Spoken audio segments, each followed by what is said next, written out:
how to go from solo to your very first employee. What is up, y'all? And today's question comes from Kevin with KL Lawn Care, and he has been very active in the comments recently, and I really appreciate that, and actually offered me a lot of great advice on some audio equipment. As you may have noticed, we had some technical audio difficulty recently, so I really appreciate that. I have some stuff ordered, and hopefully we won't have that issue ever again. But let's get right into the question. We're trying to keep these to 5 minutes, and it is, how to go from solo to your first employee. And he really also said without taking a big pay cut. So that is a great point. And just so you know, like, I sent out 37 W-2s in 2015. So I know a little something about employing people. So what that means is more than 37 people made $600 in my company in the year 2015. So and a lot more did not make $600. They got axed very quickly, usually within a couple hours. You got to go. We've had too many people come. I know this is not going to work. Thanks. Here's $100. Never talk to me again. I'll see you later. That's how I handled that.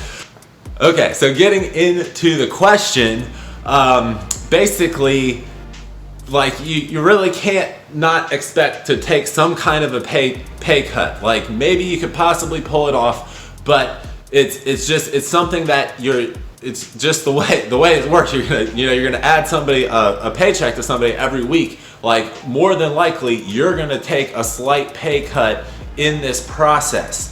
But what you need to realize is that this drop in pay, it should only last maybe 1 to 3 months, depending on the situation and this kind of stuff. And then it will allow you to make exponentially more money moving into the future. So I don't want you guys freaked out, like, I don't want to hire any employees because I'm going to take a little pay cut. Well, you're going to take a temporary pay cut, which will allow you to make a ton more money in the future. So please, remember, if you're just employing yourself, it's really just a job at the end of the day. Not that that's that big of a deal or bad in any way or anything. It's just you know what I'm saying, you can make much more money when you're leveraging other people's time.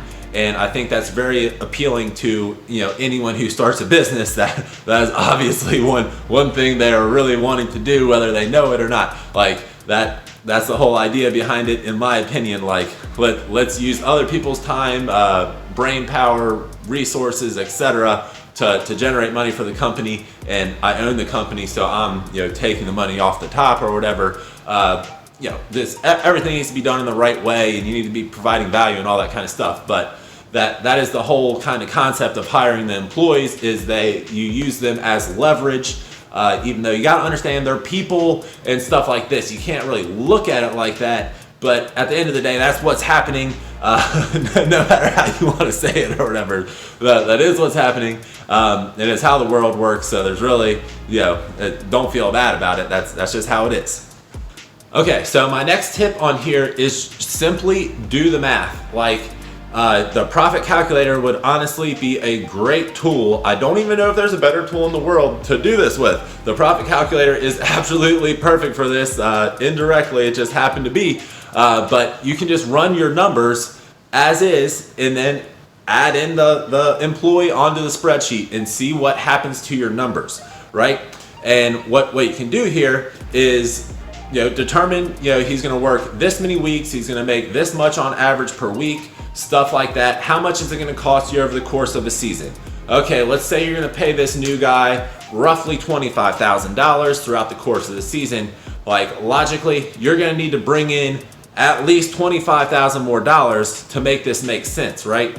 So what does that mean to your business? How many mowing customers do you need to pick up? Say you're primarily a mowing company, and you mow grass. They're weekly. The average cut price is this. It turns out the yearly value of a customer, a regular weekly mowing customer, is say $1,200 per year. You need to make $25,000 more. How many more clients is that? I didn't do the math. Roughly somewhere around